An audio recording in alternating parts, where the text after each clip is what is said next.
Meeting of the Administrative Regulation Review Subcommittee started. Madam Secretary, please call the roll. Senator Rocky Adams, Senator Thayer, Here, and Senator Rocky Adams informs she's stuck in traffic and on her way. thank you. Senator Yates, Present. Representative Bridges, Here. Representative Frazier Gordon, Yes, ma'am. Representative Grossberg, Present. Senator West, and Representative Lewis. Here. We have a quorum. Quorum being present, subcommittee is duly constituted to do business. Next matter of business is the approval of the minutes. Are there any additions or corrections to the minutes? Seeing none, is there a motion? Is there a second? Without objection, so ordered. Before we begin and get into our regulations, one of our members reached out to me and wished to make a statement on some of the recent events going on worldwide right now. Representative Grossberg, the floor is yours. Thank you, Mr. Chairman. What we have just witnessed, the coordinated invasion of Israel by land, sea, and air, and the murder, rape, torture, and kidnapping of thousands of civilians for no crime other than being Jewish, may be the single greatest act of terrorism of our lifetimes. The last time the Jewish people faced such horrors on such a scale, we called it the Holocaust. And when we, the Jewish people, said never again, we meant it. Anyone who fails to condemn such acts against civilians by a globally recognized terrorist group, whatever shortcomings and failings we may perceive in the Israeli government, isn't supporting Palestinian liberation. They are just endorsing genocide, plain and simple. These are crimes against humanity with a depravity the world has not ever seen before. Israel has not only the right to respond, but, by international law, the obligation to do so. When the dust settles, I still pray for a future where Israelis and Palestinians can live in peace. However, that cannot happen when one of the parties does not acknowledge the other's basic humanity or their right to exist, and instead calls for its genocide. Israel is now promising an end to Hamas, not the Palestinian people. For everyone's sake, Israeli and Palestinian, Jew and Arab alike, this cannot come soon enough. As Golda Meir said 50 years ago, if the Palestinians laid down their arms, there would be no more war. If the Israelis laid down their arms, there would be no more Israel. But even in the face of such tragedy, we look to God, who is the healer of the brokenhearted. We are comforted knowing that while tears may flow at night, joy comes in the morning.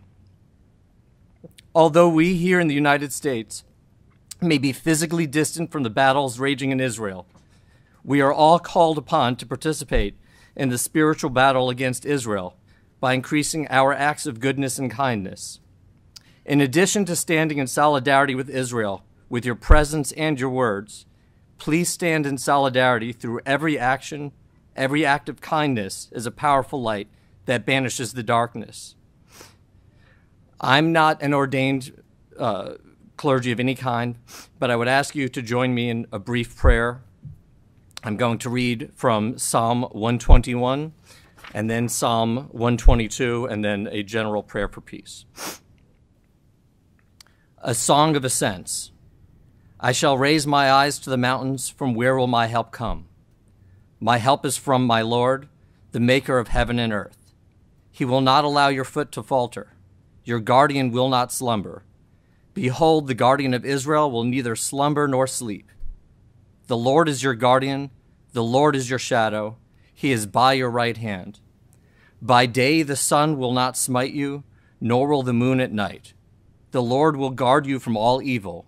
He will guard your soul. The Lord will guard your going out and your coming in from now to eternity. A song of ascents. I rejoiced with those who said to me, let us go to the house of the Lord. Our feet are standing in your gates of Jerusalem. Jerusalem is built like a city that is closely compacted together. That is where the tribes will go up, the tribes of the Lord. Praise the name of the Lord according to the statute given to Israel. There stand the thrones for judgment, the thrones of the house of David. Pray for the peace of Jerusalem. May those who love you be secure. May there be peace within your walls and security within your citadels. For the sake of my family and friends, I will say peace be with you. For the sake of the house of the Lord our God, I will seek your prosperity. Oseh shalom bimromav, hu ya'aseh shalom aleinu ve'akol yoshvei tevel vimru amen. May the one who creates peace on high bring peace to us all, and to all of Israel, and to all who dwell on earth. And we say, Amen. Thank you, Mr. Chairman. Thank you, Representative Grossberg. Senator Thayer also with comments. Thank you, Mr. Chairman. Representative Grossberg, the Senate Republican Majority Caucus put out a statement in support of the people of Israel earlier this week, and as did I on my Twitter account. And I want you to know I'd stand with the people of Israel and decry these terrorist attacks. And this is a horrible thing we're going through in our world right now. And I just want you to know, across party lines, across religious lines, I stand with you and your people. Thank you, Senator. I echo those sentiments. Our hearts and prayers go out to the people of Israel. That being said, we will go ahead and call this meeting to order. Please call the first regulation. Kentucky Higher Education Assistance Authority, 11 KAR 5001, 15040, and 15110. 5001 and 15110 both have staff suggested amendments. 115001 is being amended to add comprehensive transition and post-sec. 15040 is being amended to clarify how prorated awards will be determined. 15110 is being amended to add procedures for students participating in qualified workforce training programs to receive their KEYS scholarships. The staff suggested amendments to 5001 and 15110 amends various sections to comply with the drafting requirements of KRS 13A. Would you please identify yourselves for the record? Hit your mic. There it is. Thought it was on. Sorry. Becky Gilpatrick. I'm Director of Student Aid for KIA. Mouse Justice, General Counsel for KIA. Thank you all for coming today. There are staff amendments. Is there a motion for? Is there a second? Second. Without objection, so ordered. Are there any questions from members of the subcommittee?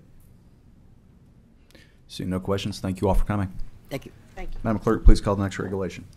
Council on Post-Secondary Education, 13 KAR 5010 and 020. Both of these have agency amendments and staff suggested amendments. These regulations establish the Kentucky Healthcare Training Scholarships and Kentucky Healthcare Program incentives. The staff suggested amendments amends various sections to comply with the drafting requirements of KRS 13A and make technical changes. The agency amendments to these regulations adds a definition for eligible entity and deletes the definition for eligible post-secondary institution and updates language pertaining to the use of those terms. Thank you for coming today. Would you please identify yourself for the record? Yes, Travis Powell. I'm Vice President and General Counsel for the Council on Post-Secondary Education. Thank you, sir. There are staff amendments. Is there a motion? Is there a second? Second. Without objection, so ordered. There are also agency amendments. Are there any questions, discussions on the agency amendments? Seeing none, is there a motion for approval? Is there a second? Without objection, so ordered. Are there any questions about this regulations from members of the subcommittee? Representative Dean Frazier Gordon. Thank you for being here today. And I don't really have a question, but would you please summarize what this is doing? Because this is very exciting, and I want you to be able to get some more publicity with the opportunities that exist. Absolutely. And as I speak right now, we're actually having a healthcare workforce collaboratory here in Lexington. So we got a lot of folks talking about this regulation and other healthcare workforce initiatives that we're doing at CPE. So this regulation implements House Bill 200, which creates two funds, a fund for scholarships and a fund for incentives for healthcare workforce programs. The scholarship program will encourage partnerships between healthcare providers and higher education institutions to provide scholarships for students in targeted healthcare workforce areas. It will provide a 100% match of private dollars with public dollars. Of course, we don't have any funding yet, but we hope to get some in the upcoming budget session. But it will provide a match to provide scholarships in these healthcare workforce credentials for students, so they can recruit students to come in and actually work for the healthcare partners. They'll put up the money, partner with a post-secondary institution, and then the post-secondary institution will train the students, and then they'll go and work for the healthcare provider, and if they complete their 2-year service requirements, they can have they won't have to repay their scholarships. So it's a matching program, so the funds will be 100% or 50% from the state, and then 50% from the healthcare provider. And so there's about 12 or so different credentials that are eligible for this. And so this regulation sets forth the process by which we will accept applications and evaluate applications. It creates an advisory committee to help evaluate those proposals and actually set forth the invitation for proposals to see which healthcare credentials that we want to receive proposals on. So this sets forth the framework for the scholarships. The other regulation, 13 KAR 5020, sets forth the process for healthcare program incentives. It's also a matching process as well, but it just incentivizes high-performing healthcare programs based on the criteria set forth in the regulation. So we're very excited about this, hope to get some funding in the upcoming session, and really help meet the needs of our healthcare workforce in Kentucky. Thank you, and thanks for being here today. Thank you. Senator Thayer. Thank you, Mr. Chairman. Excellent work. We've got several fields that are in distress post-pandemic, trying to find workers, and healthcare is one of those. And I know my sister is a nurse in Bourbon County, so I'm familiar with the challenges that from her on the front lines there.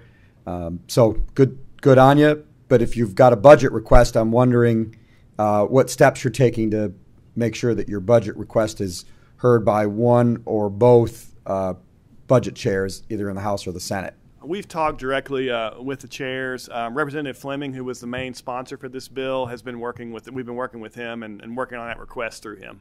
Excellent. That is exactly the step you should take, and I think Representative Fleming is a good person to carry the water on getting that funding. Okay. So we'll look forward to seeing your official request. Okay. Thanks a lot. Are there any other questions or comments from committee members? Seeing none, thank you for coming. Please call the next regulation. Education Professional Standards Board, 16 KAR 2240 with the staff suggested amendment. 16 KR 2240 establishes pursuant to House Bill 319 from the 2023 regular session the requirements for issuance of a 1-year interim certificate. The staff amendment amends various sections to comply with KARA's Chapter 13A and amends Sections 1 and 2 to make changes so that the ordinary regulation matches the emergency as amended on August 1, 2023 by the Interim Joint Committee on Education. Would you please identify yourself for the record? Yes, Cassie Trueblood, counsel for the EPSB. Thank you for coming. There is a staff amendment. Is there a motion for approval? Is there a second? Second. Without objection, so ordered. Are there any questions from members of the subcommittee? Seeing none, thank you very much. Thank you. Please call the next regulation.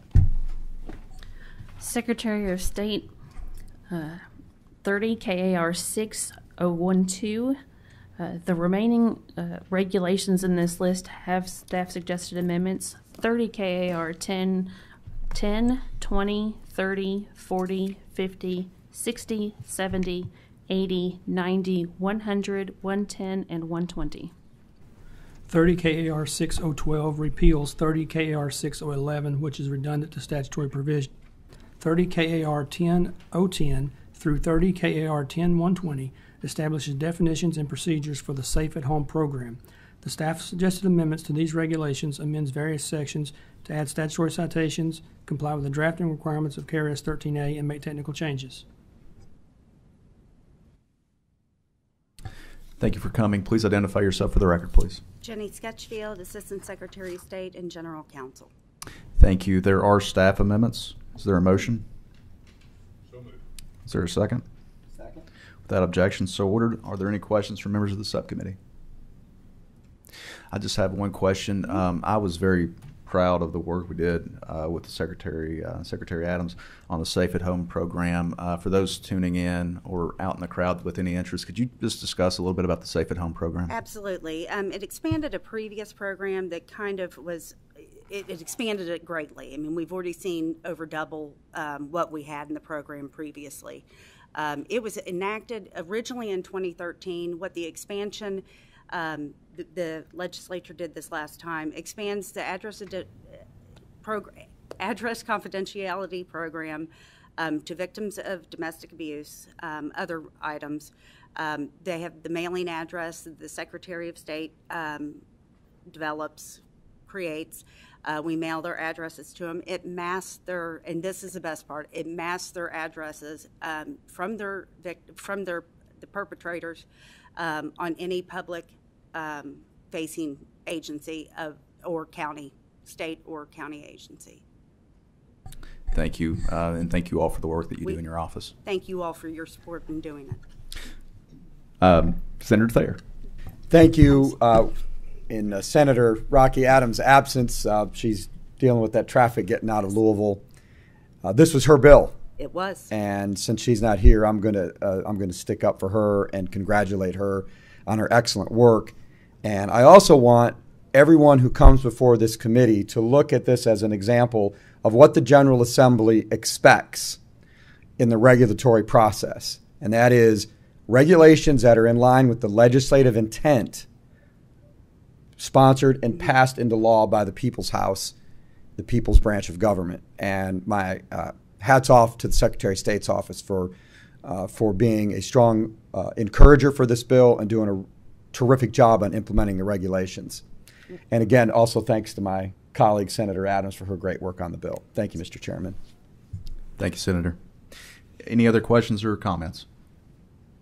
Thank you for coming. Thank you. Please call the next regulation. Registry of Election Finance, 32 KAR 2020, 030, 040, 050, 060, 221, and 230. All except 050 and 221 have staff suggested amendments. 32 KR 2020 amends to delete language related to the 3-judge panel, since amended in statute to require only one former or retired justice or judge, and clean up and clarify language. 32 KR 2030 amends to provide the statute of limitations without reference to an unrelated penal code section, simplify filing of responses section, delete gender-specific language, and enhance readability. 32 KR 2040 amends to delete a duplicative portion, remove requirements the state pay witness fees and the respondent send multiple copies of documents to the registry, and add a second violation related to late filing that can go to conciliation immediately. 32 KR 2050 amends to delete a deadline for conciliation discussions, remove a section relating to when records are public that is relocated to another regulation, and correct punctuation. 32 KR 2060 amends to update the process regarding advisory opinion requests. 32 KR 2221 repeals 32 KR 2220 because the process is described is no longer applicable. 32 KR 2230 establishes information and procedures for a person who requests records from the agency and when the agency will publicly release information involving a complaint. The staff amendments for 32 KR 2020, 030, 040, 060, and 230 all make changes to comply with KRS Chapter 13A. 32 KR 2050 and 221 are okay without further amendment. Thank you. Would you please identify yourselves for the record?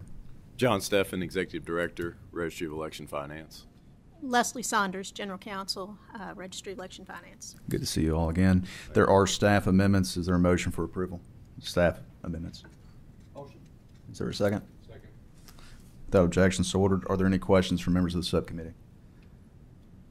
Seeing none, thank you all for coming. Please call the next regulation. Personnel Board, 101 KAR 1365 Emergency with a staff suggested amendment, and 101 KAR 1365. 101 KR 1365 and Emergency are being amended to make changes to the material incorporated by reference. The staff suggested amendment amends various sections to comply with the drafting requirements of KRS 13A. Would you please identify yourself for the record? Stafford Easterling, General Counsel and Hearing Officer for Kentucky Personnel Board. Thank you. There is a staff amendment. Is there a motion for approval of the staff amendment? Is there a second? Second. Thank you. Without objection, so ordered. Are there any questions from members of the committee? Seeing none, thank you for coming. Please call the next regulation. Finance and Administration Cabinet, Kentucky Public Pension Authority, 105 KAR 1 457 with a staff suggested and an agency amendment. 105 KR 1 457 establishes the procedure to apply for survivor benefits in the event of the death of a hazardous duty employee from an act in the line of duty and a reconsideration or appeal from the denial of an application, including to incorporate material by reference. The staff amendment amends various sections to comply with KRS Chapter 13A. Additionally, the agency filed an updated RIA to include an explanation of how Section 2 on the use of third-party vendors in the administrative regulation conforms to statutory authority. The agency amendment amends the statutory authority paragraph in Section 2 to reference KRS 61.5053D as the authorizing statute for the agency to contract with third-party vendors to act on its behalf throughout the in-line of duty survivor benefit application and review process. Thank you all for coming. Please identify yourselves for the record. Carrie Bass, Staff Attorney Supervisor for the KPPA. Jessica Bobian, Policy Specialist for the KPPA. Thank you all for coming. There is a staff amendment. Is there a motion for approval of the staff amendment? Without objection, so ordered. There is also an agency amendment. Is there any questions or discussion on the agency amendment? Seeing none, is there a motion for approval? Is there a second? Is there a second? Thank you. Without objection, so ordered. Are there any questions on the regulation from members of the subcommittee?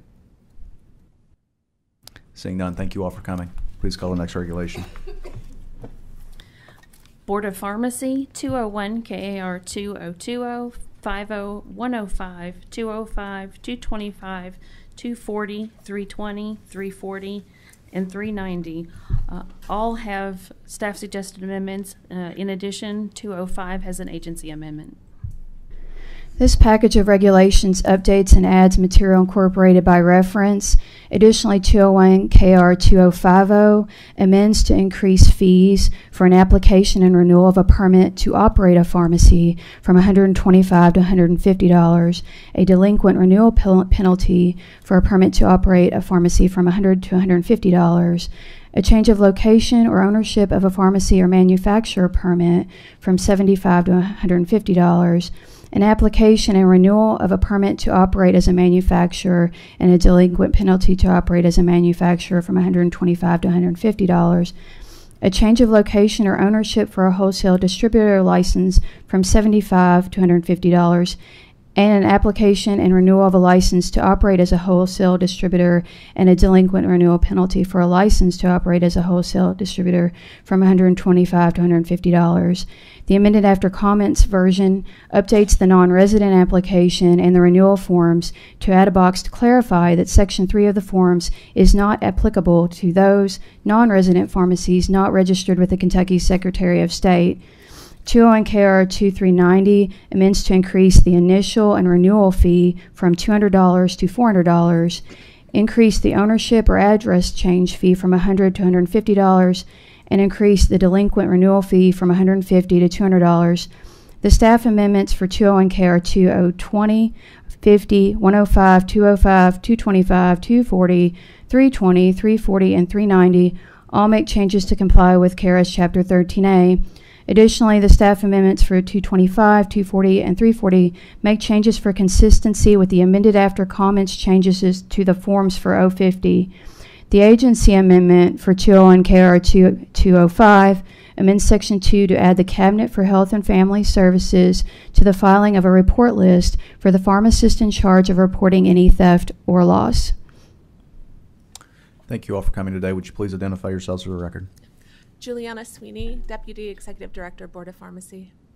And Eden Davis, General Counsel for the Board of Pharmacy. Thank you all for coming. There are staff amendments. Is there a motion for approval of the staff amendments? Motion. Is there a second? Without objection, so ordered. There's also an agency amendment. Are there any questions on the agency amendments? Seeing none, is there a motion for approval? Motion. Is there a second? Second. Without objection, so ordered. Any members with any questions I just have one. Anytime we are increasing fees, I'm just wondering, when the original fees were set in place, and how do we look when we compare to other states around us? Yeah, absolutely. So we looked back all the way to 1999, and from 1999 to 2021, there was no fee increase. In 2021, there was an increase of $25, and then the increases today are again a $25 increment raise. So a very long period of time without any change. And then in terms of how we compare to other states, so we did a survey of all of the southeastern states along with West Virginia, Indiana, Ohio, so we could compare ourselves to similar players. The average fee for a pharmacy was $278, and what we're asking is an increase to $150. The average for the third-party logistics providers was $616. We're asking for an increase to $400. And then for wholesalers, the average was $278. Again, we're asking for an increase to $150. Thank you. Seems very reasonable. Any other questions from members? Seeing none, thank you all for coming. Thank you. Please call the next regulation. Board of Nursing, 201 KAR 2620 and 700, both with staff suggested amendments. 201 KR 2620 amends to lower the fees for initial licensure, renewal, and reinstatement from $1,000 to $500 and update material incorporated by reference. 201 KR 2700 establishes, pursuant to Senate Bill 110 from the 2023 regular session, requirements for credentialing of medication aids, including educational requirements, standards for training programs, including delegation of the administration of oral or topical medications and preloaded insulin injections, an initial approval fee of $200 for a CMA-1 training program and $300 for a CMA-1 and CMA-2 training program, with an identical fee if the entity substantially changes its CMA training programs at a later time. A recertification fee of $25 for a CMA-1 or a CMA-2, and incorporates by reference application forms for CMA training programs. The amended after comments version expands the approval definition to include management companies by adding third-party vendor. The staff amendments for these regulations amend various sections to comply with KRS Chapter 13A. Additionally, the one for 2700 updates material incorporated by reference to include program fees and to comply with KRS Chapter 13A. Thank you all for coming. Would you please identify yourselves for the record? Kelly Jenkins, the Director for Kentucky Board of Nursing. Yes, good afternoon. Jeff Prather, General Counsel, Board of Nursing. Thank you all for coming. We do have a procedural motion to adopt a staff amendment, but before we get there, I do have two people signed up to speak. Is there a Mary Haynes or a Joe Jurgensen out there? If you all want to let them present real quick, and then we'll circle back. Thank you.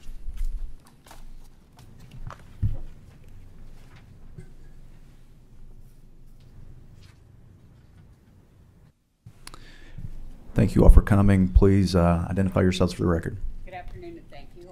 Is your mic on? Green light. Green light's on. Now it's greener. There we go. Good afternoon and thank you. I'm Mary Haynes. I'm a registered nurse and a nursing home administrator. My name's Joe Jurgensen, and I'm the Director of Operations for Management Systems of Kentucky, and we own 4 state supplement-style personal care homes and 2 assisted living facilities. And I've been the Director of Operations for going on 22 years. Thank you all for coming. The floor is yours. Thank you. We're here today to ask for an exclusion of specialized personal care homes from this administrative regulation, or to ask for a pause until a realistic way of implementation can be found.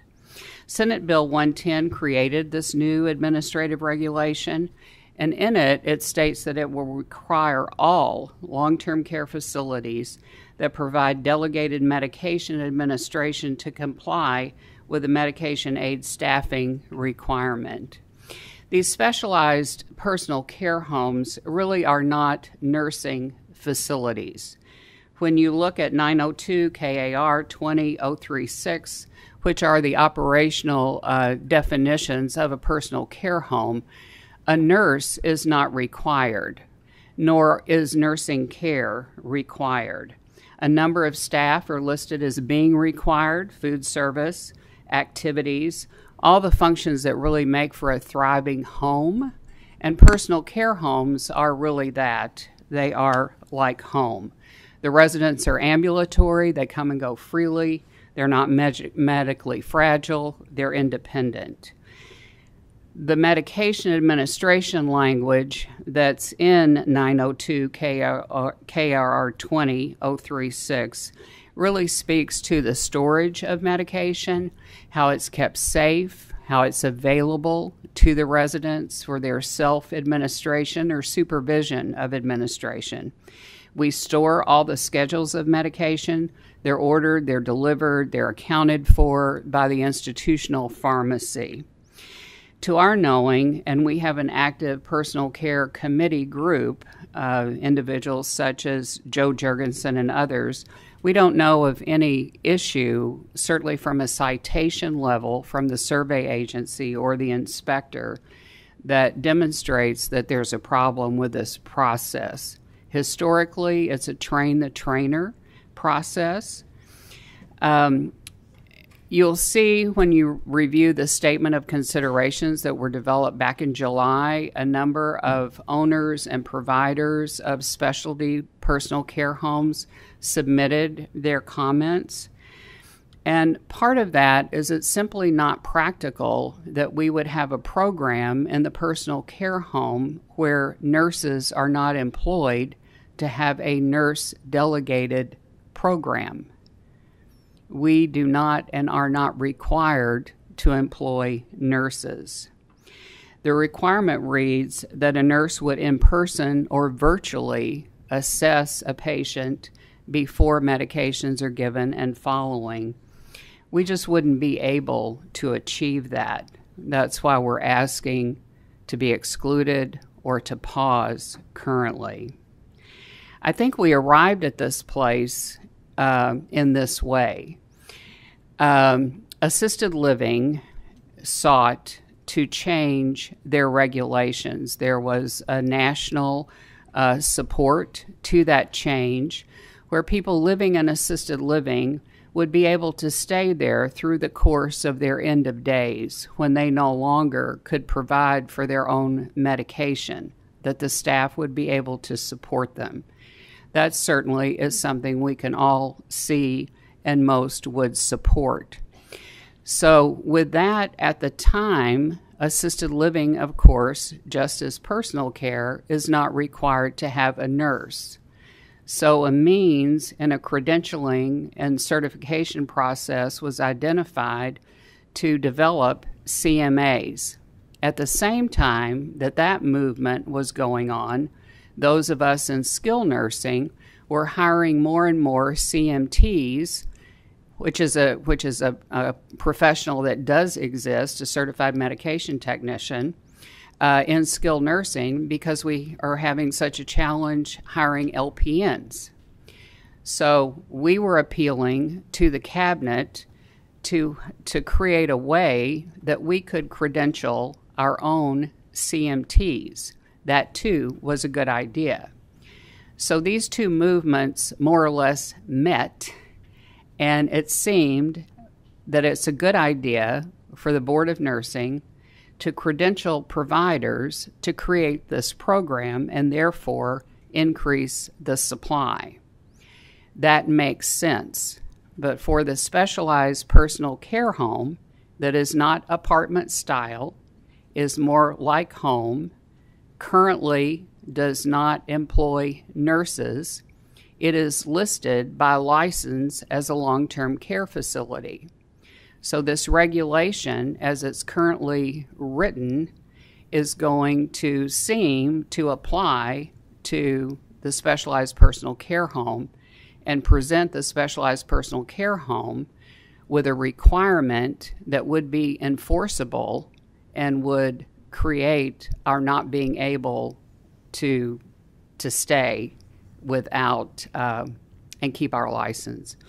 So we're asking to either pause that regulation or to be excluded.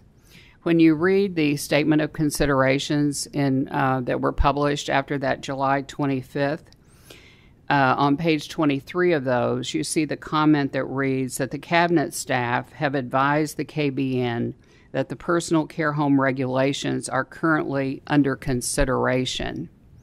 If that be the fact, then we would ask that if those current regulations are under consideration for change, that we be excluded until they're changed, or the enforcement be paused until they are changed, so that we would have a way to comply. Because presently we have no way to comply with this regulation, as we do not employ nurses. Thank you. Thank you. I will piggyback on what Mary was saying as far as the setting of the personal care home and the current staff. And one of the issues we face daily, and it's been going on as long as I've been involved with the personal care homes for the past 22 years, and that is our reimbursement. The reimbursement for these facilities is set by the cabinet, set by the state, the Commonwealth each January, and we're currently at $48.33 a day. That is it. There's no more money coming in, and for that amount, $1,470 a month, we provide 3 meals a day, 3 snacks. We provide all medication management, appointments. We do transportation. We provide all hygiene products, everything you can imagine that someone would need to thrive in the community. And so that is the issue. That's one of the 2 issues that we would have with this regulation. And while it was stated that the cost, in complying with this administrative regulation or amendment, how much will it cost each of the entities identified? And the answer is the cost will be $200. And that is true. The cost, if you wanted to train your own staff, would be $200 to apply to get your training certified. When we ran our numbers at what it would cost to provide a nurse, and it would take 2 nurses because they have to assess before a PRN medication and then after a PRN medication. There are lots of PRN medications that the doctors prescribe for the residents of personal care homes. Something as simple as a Tylenol. And currently our staff is trained, if someone comes up and says they're not feeling well, they'll ask them, in the case of a headache, what's the issue? They'll describe that their head's hurting. Is it a headache? All right, they'll look at what the doctor's ordered. For that, they'll give the PRN Tylenol. They'll follow up. This is all documented in the MAR, and if it takes care of the headache, we go on about our business. If it doesn't, we will get back in touch with the doctor. This is going to require a nurse to do that pre and post assessment. And so you have to be realistic. This is a 24/7, 365 endeavor. Not one nurse could not cover an entire year of these calls. These medications are going around the clock, all through the night, through the day, morning, evening.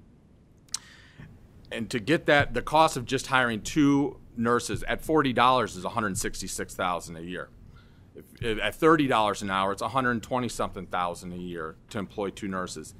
In addition to pay the new certified med techs while competing with skilled nursing facilities, while competing with hospitals, and the private pay assisted livings that are also going to be required.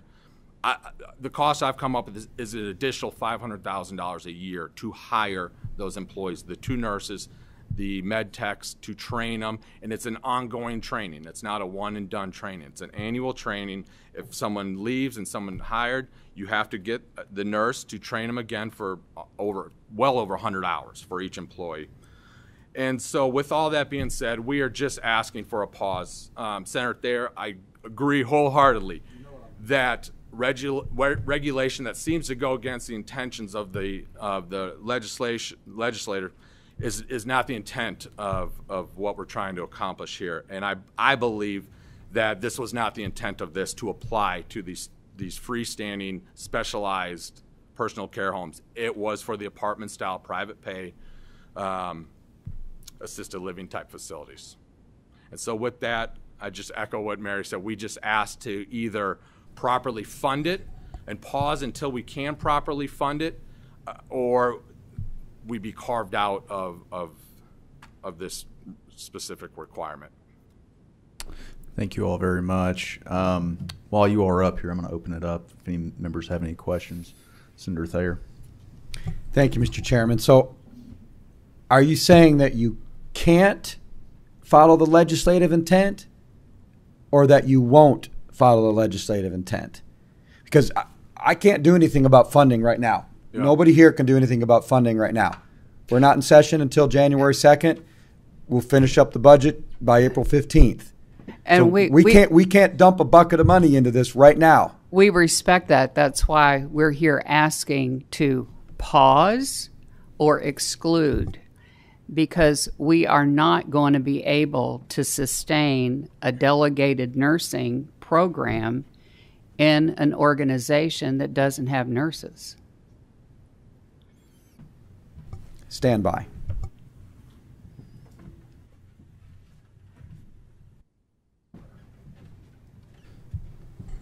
We're going to put the meeting on pause for a second. Stand at ease.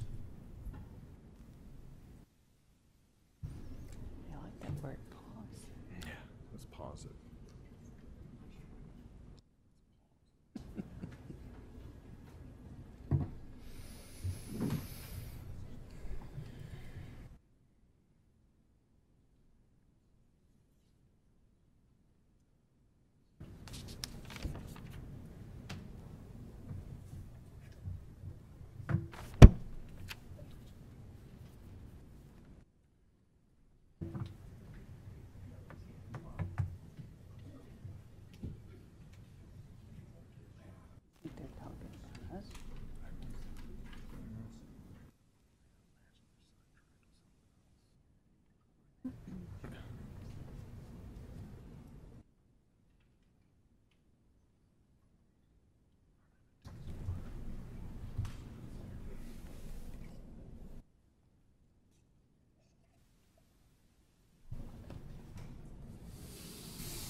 All right.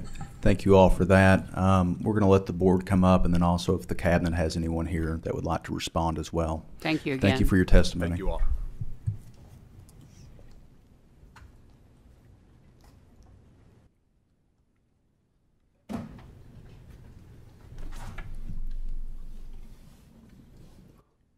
You can pull up another seat if you need to as well.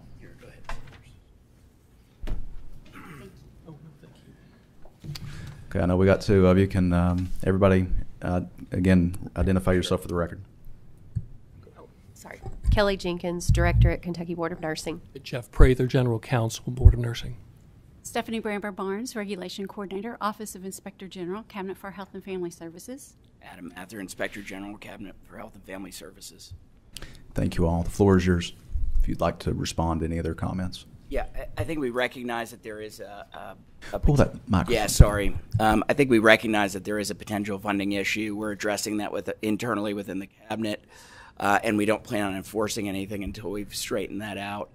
But this really allows a mechanism to follow the statutory requirements that were passed in the last General Assembly, and then we're working hand in hand with our partners within the cabinet to make sure that there's funding available for this. So everything should be addressed by the time they're held to be accountable for the regulation. So when we're putting a timeline together, when are you anticipating that? We anticipate by December we'll have everything in place. Would you all be opposed to deferring this until the next meeting, just so our members can get a little bit more information and we can have some meetings before now and then? No, we wouldn't be opposed to that, no. I would request that we defer this for now. Sure, of course. Yeah, sorry, folks. There is a motion for deferral. That is my motion. Is there a second? Without objection, so ordered. Thank you all for coming today. We'll be in touch. Thank you. I'm sorry. Regarding 620, we also had 620 on as well. Thank you, Chair.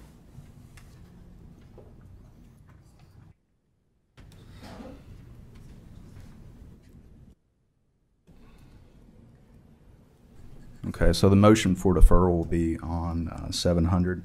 On the other one, there is a staff amendment. Is there a motion for approval of the staff amendment? Is there a second? Second. Without objection, so ordered. Thank you all for coming. We'll be in touch. Thank you. Please call the next regulation.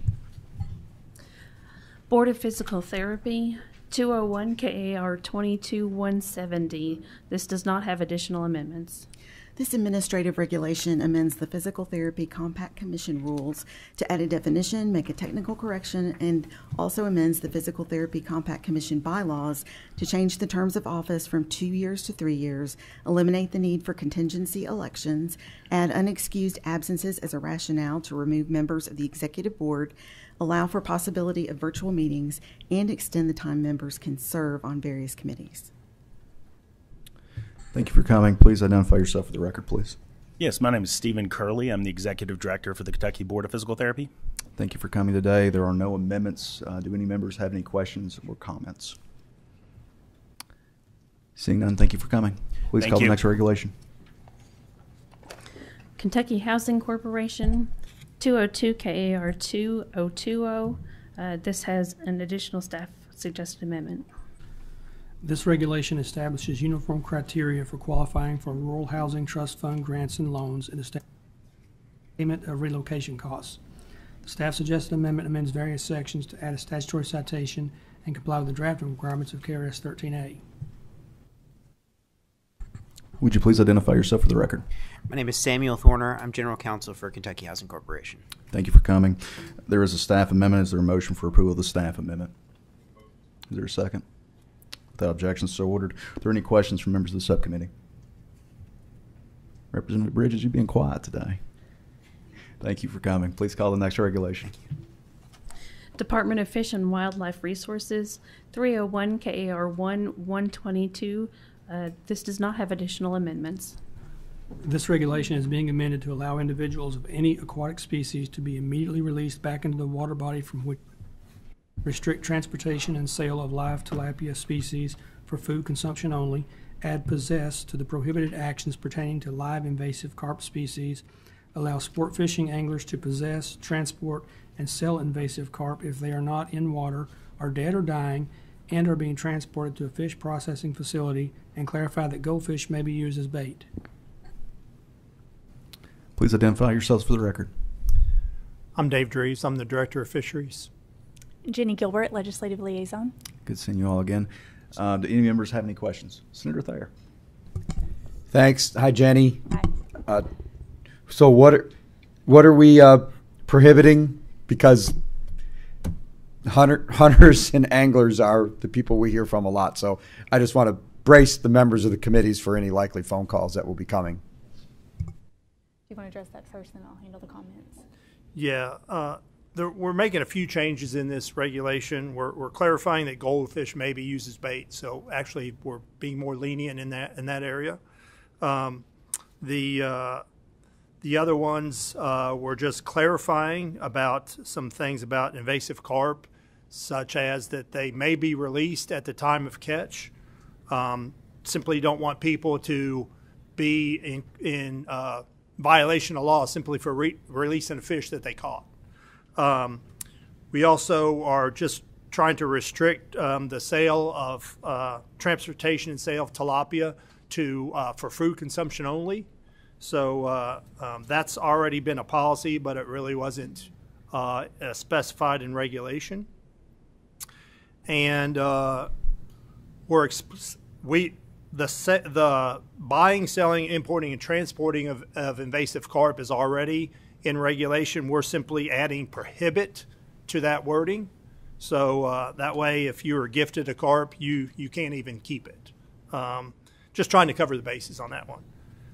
And the last one is just simply more of a cleanup. We already allow sport fishing anglers to possess and sell invasive carp, and so we just wanted to make sure it was in this regulation as well. Senator Thayer with another question. Yeah, I guess using a dead pet goldfish as bait is better than flushing it down the toilet, I suppose. So we're making progress here. Is there, on the invasive carp species, if I'm fishing and I catch an invasive carp, I'm not going to release that thing. I'm going to club it in the head and throw it in the woods for the coons to eat. Is there anything we can do to encourage that sort of behavior? Well, I understand making it explicitly legal to release them upon catching them, but wouldn't we want to get rid of these things? That's for sure. We're trying to get rid of them. You catching one and whether you keep it or release it is not going to have any effect on whether we get rid of invasive carp. They're so abundant that it is really negligible, and so we don't feel it makes sense to mandate that you have to keep them if you catch it. So and that goes for any species. I mean, somebody may release a piranha in Sportsman's Lake at our headquarters. If someone catches that piranha and lets it go, we want that to be not in violation of the law. Just simply because they may not know what they caught. Okay, I appreciate that. I think that will be well received. But if I ever catch a carp, I'm feeding it to the coons. I applaud that. Or the possums or whatever wants to feed on those things. And sir, to your point, we did hear from a member of the public, and I think you'll see that in our statement of consideration. And I just want to point out, to your comment, we welcome those kind of feedback when we have regulation changes and someone thinks that the language may be too strong. And, when we do use prohibit, we do kind of get red flags from members of the sport, anglers or hunters. We did amend after comments on this one in the language that deals with tilapia. And based on his concerns, we had great conversation between him and our program coordinator and our assistant director and just kind of explained the science and the data behind why we were going with that change. And it was really just a great example of us working with the public in order to kind of come up with a compromise in language that met the requirements that we felt like we needed environmentally, but also addressed his concerns. So just to your point, if you hear that from constituents, please direct them to us, because a lot of times we have some great reasons and data that support these changes. We just have to go about communicating that well. Okay, well done. Motion. No amendments on this one. I do have one thing just to be clear with this committee and your department. These regulations have nothing to do with noodling, right? In or out of season. No noodling this week, this month. Thank you. Any other members with questions or comments? Seeing none, thank you. Thank you. Please call the next regulation. Energy and Environment Cabinet, Department for Environmental Protection, Division of Air Quality. 401 KAR 51010. This does not have additional amendments. 401 51010 amends Kentucky's geographic designations for national primary and secondary ambient air quality standards to redesignate Bullitt, Jefferson, Oldham, and parts of Boone, Campbell, and Kenton counties from marginal non-attainment to attainment for the 2015 8-hour standards for ground level ozone. Please identify yourself for the record. Michael Kennedy. I'm the director for the Division for Air Quality. Thank you. There are no amendments to this regulation. Are there any questions or comments from members? Senator Yates. Michael, thanks for being here. Could you just give us just a brief how we reached the attainment level? Yep. So we have ambient monitors around the state. So Louisville and Northern Kentucky, those ambient monitors, they collect data over a 3-year period. We look at that data, and we've determined that they meet the national ambient air quality standards for the 8-hour ozone.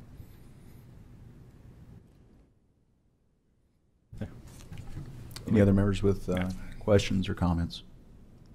Thank you for coming. Yep, thank you. Please call the next regulation. Education and Workforce Development Cabinet, Board of Education. 702 KAR 7065. This has an agency and a staff suggested amendment. This has an agency amendment. This does not have a staff suggested amendment. Thank you. Pardon me. 702 7065 amends provisions for middle and high school interscholastic athletics to require an emergency and cardiac action plan compliance report, require all middle schools to maintain helmets, and update incorporated material to revise bylaws, due process procedures, and Board of Control policies.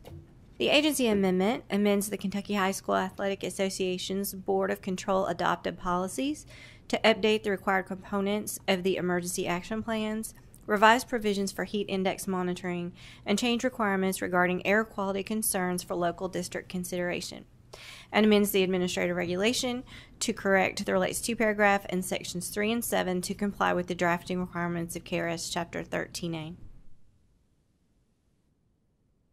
Thank you all for coming. Welcome back. Would you please identify yourself for the record, please? Cassie Trueblood, Counsel for the Kentucky Department of Education. Chad Collins, General Counsel for the Kentucky High School Athletic Association. Thank you all for coming. There is an agency amendment. Is there any questions or discussions on the agency amendment? Seeing none, is there a motion for approval of the agency amendment? Is there a second? Without objection, so ordered. Are there any questions on the regulation from members of the subcommittee? Seeing none, thank you all for coming. Thank you.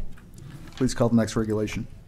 Public Protection Cabinet, Department of Insurance, 806 KAR 9400 and 17290. I believe both of these have staff suggested amendments. 806 KAR 9400 establishes filing guidelines for public adjusters. The staff suggested amendment amends various sections and the material incorporated by reference to comply with the drafting requirements of KRS 13A and make technical changes. 806-17290 amends to subject step therapy internal appeal denials to the external review processes of an independent review entity in response to Senate Bill 140 from 2022 regular session. The staff amendment amends various sections to comply with the drafting requirements of KRS Chapter 13A. Would you please identify yourself for the record? Yes, Abigail Gall, Department of Insurance. Thank you. There are staff amendments on both these regulations. Is there a motion for approval of the staff amendments? Is there a second? Without objection, so ordered. Are there any questions from members of the subcommittee? Seeing none, thank you for coming. Thank you. Please call the next regulation. Kentucky Horse Racing Commission, sports wagering. All of these are emergency regulations, and none of these have additional amendments. It is 809 KAR 10, 1, 2, 3, 4, 5, 6, 7, and 8. And I skipped 809 KAR 1002 and 003. Additionally, the Horse Racing Commission has 810 KAR 3010 emergency.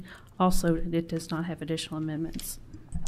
809, 1002, and 1003, and 809, 10001 through 1008, all emergencies. Establish provisions for Kentucky's new sports wagering program. 810-3010, emergency only.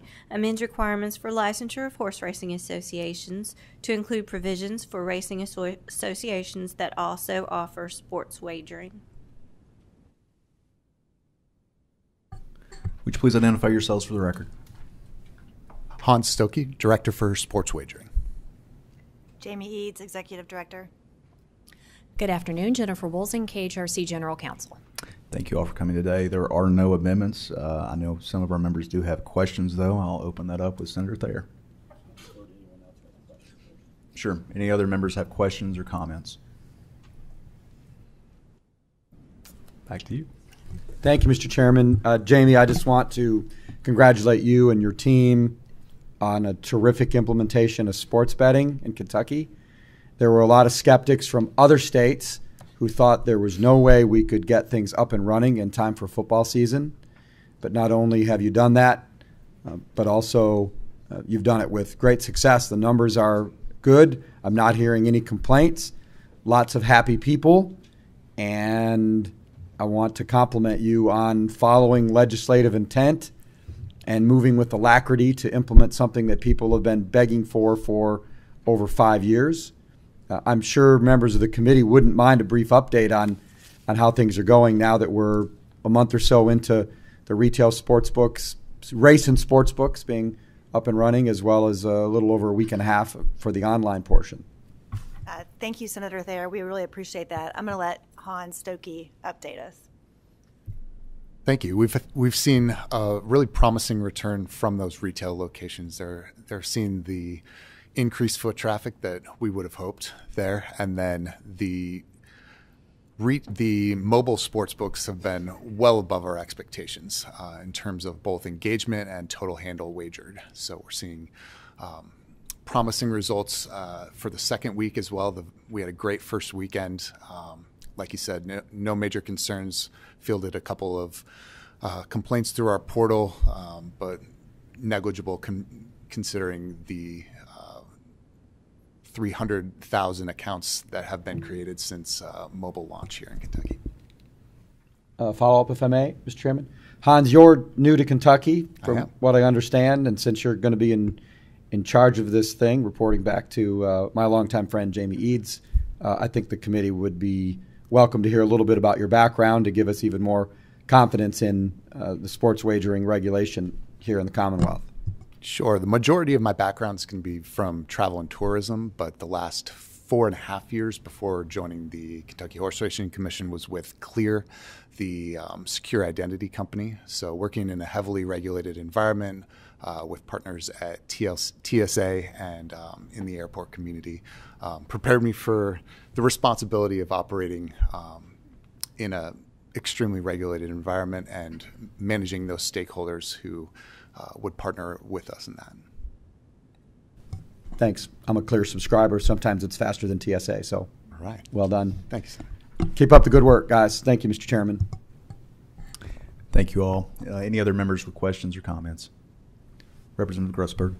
I just wanted to echo Senator Thayer that of all of the legislative acts that have taken place in my very short career, this one seems to be universally the most popular. The feedback that I'm getting is 10-1.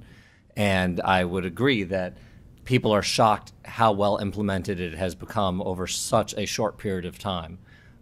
Even when I go to unrelated events at Churchill Downs, I've had strangers come up and hug me and thank me for this. And with that, I'll take full credit for it. You all have done an exceptional job. Thank you for coming. Thank you. Please call the next regulation. Cabinet for Health and Family Services, Office of the Inspector General, 900 KAR 6080, and under Public Health, 902 KAR 2300, without additional amendments. 900 KR 6080 amends to add a ground ambulance provider ceasing to provide continuous service in a geographic area to the definition of emergency circumstance and require an attestation from a county government to seek a temporary Class 1 hardship license to address the emergency circumstance without an ambulance provider first obtaining a certificate of need. 902 KR 2300 amends pursuant to Senate Bill 110 from the 2023 regular session to permit unlicensed staff to administer medication under certain conditions. Thank you all for coming today. Will you please identify yourselves for the record? Sure. Adam Mather, Inspector General for the Cabinet for Health and Family Services. Valerie Moore, Reg Coordinator for Office of Inspector General, Cabinet for Family and Health Services. Thank you all for coming. There are no amendments. Do any of our members have any comments or questions? Senator Yates. Just hearing that read, did it say that it would allow unlicensed staff to administer medications in certain circumstances? Did I hear that right? They're certified, not licensed. So it'd be the certified medication aides, similar to certified medication techs, which is currently allowed. Okay. Just for our members' clarity, I believe the need for this regulation, it arose out of the east, didn't it? Was there a county that was having issues? Specific to the certificate of need. Yeah, and I apologize, I can't remember the specific county now, but we did have an issue. Maybe it was, I can't remember, but yeah, we did have a specific county that lost ambulance services. Oh, thank you. It was Knott County and Lewis County. So they lost services like almost immediately, and so this allows to fill that vacuum immediately as opposed to having to file for a certificate of need and go through that process. And Sure. It would just be a temporary kind of fix until there was a more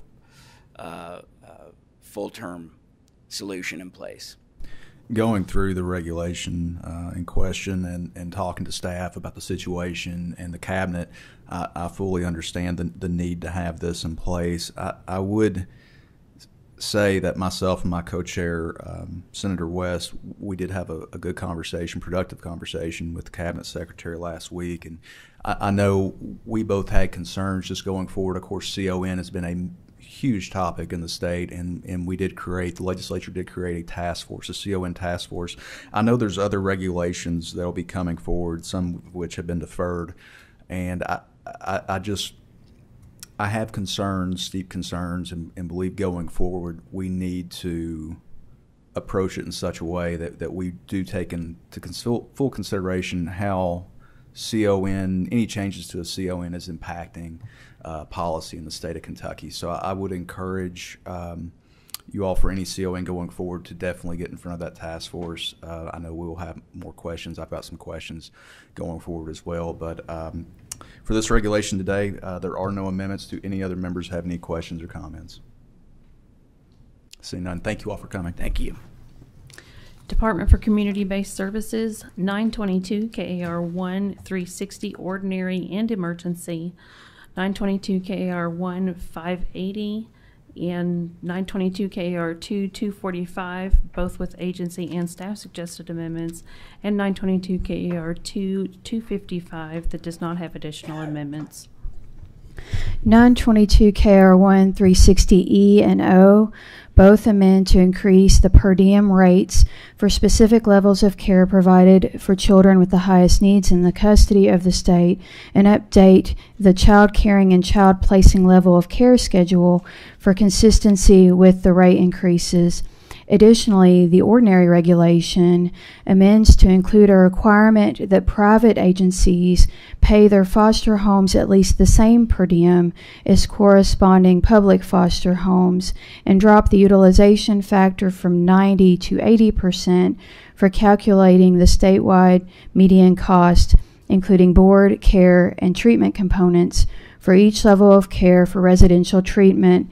The emergency and ordinary amended after comments versions both amend Section 42B to delete a reference to a medically complex child that falls under a Level 3 assigned level of care rather than Level 2.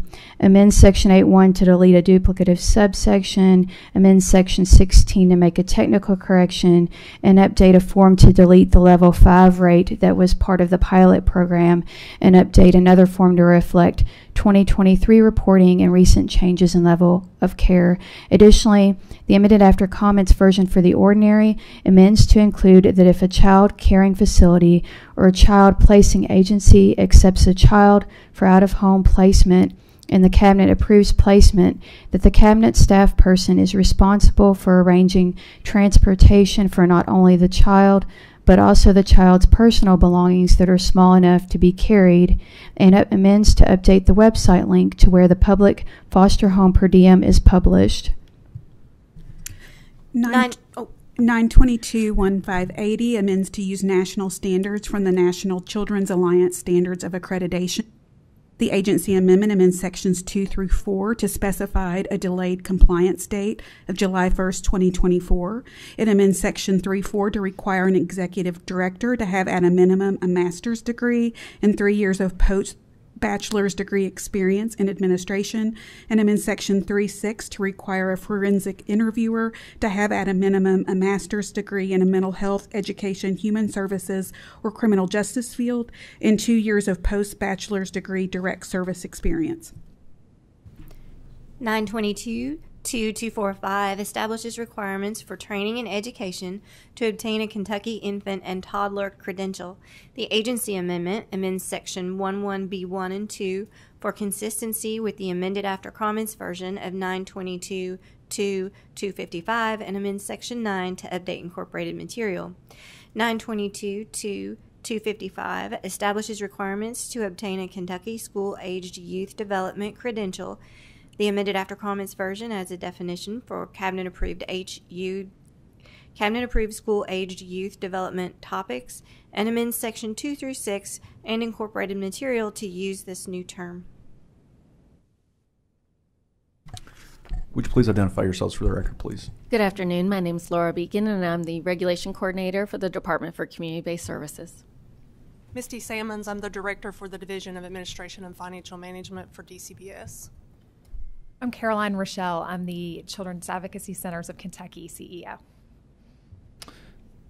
Caroline, are you speaking in favor or in opposition? In favor. In favor. Okay. Yes. Okay. Well, tell you what. Before we go, we do have an agency amendment to adopt. We'll adopt those first, and then if you want to testify a little bit, I know some members will probably have questions as well.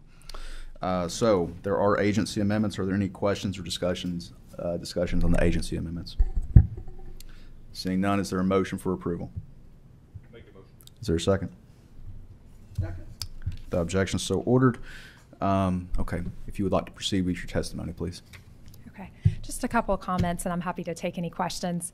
So the Children's Advocacy Centers of Kentucky have had an established regulation with the Cabinet for Health and Family Services for a little over 20 years. And those original standards were modeled after the National Children's Alliance standards for accreditation for children's advocacy centers.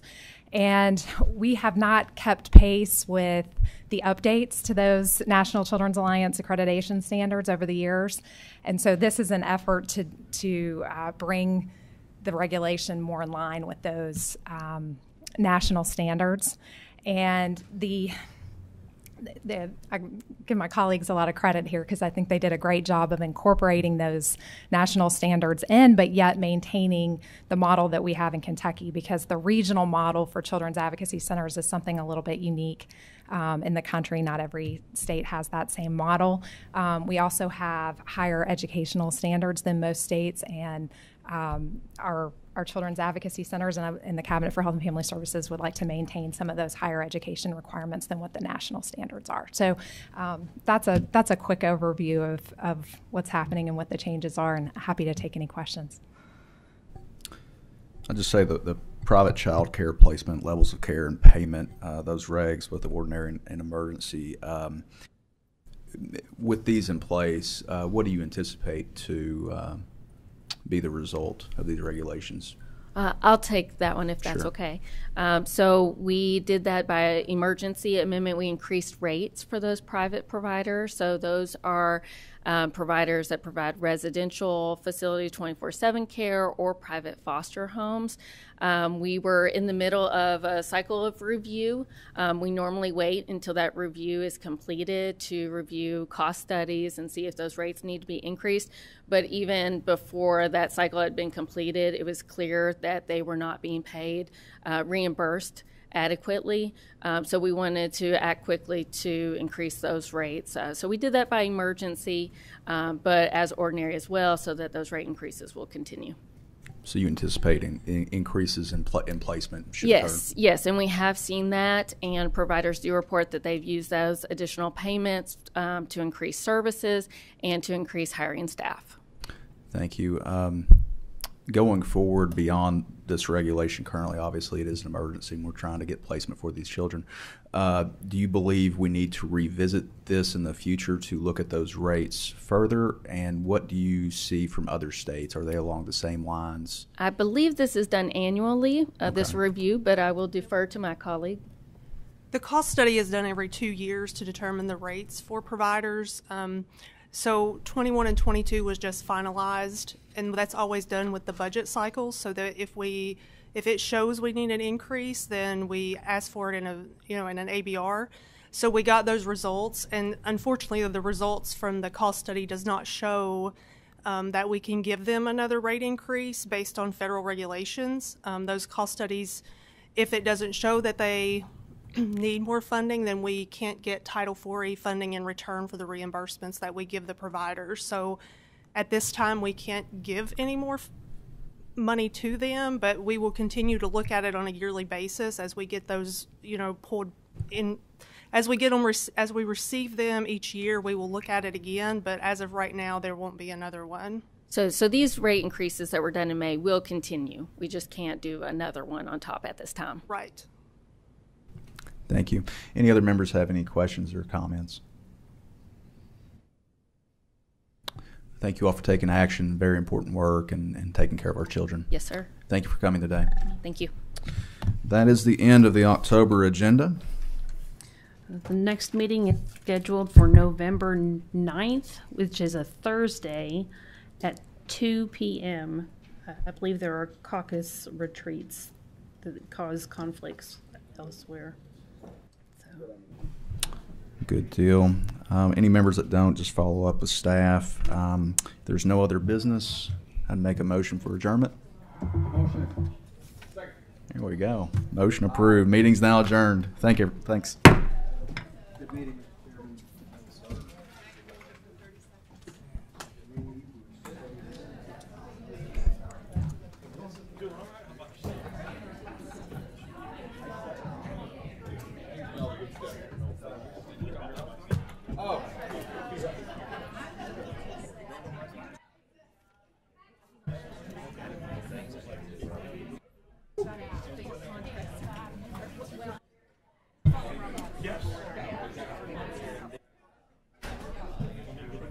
But that's outside of question. Well, I got all the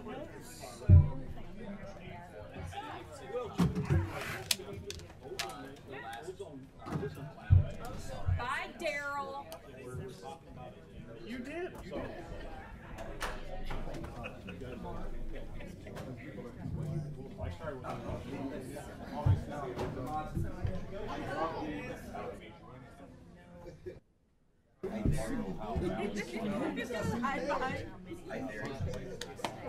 I'm working on a committee. Got 42 minutes. I did.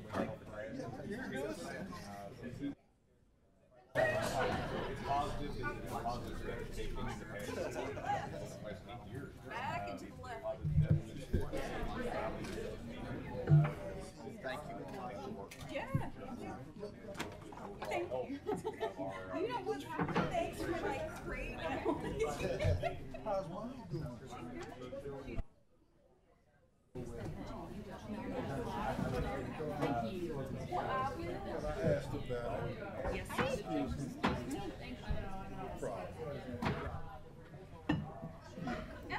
Would you like me to take that binder off your hands?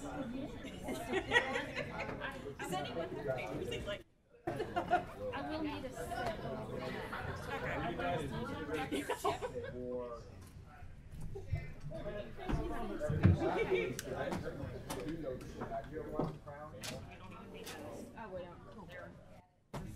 Here, you want me to put those on my here to go away?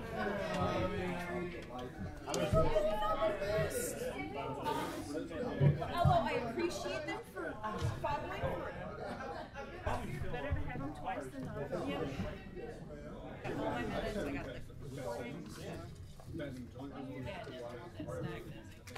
Hey, mine.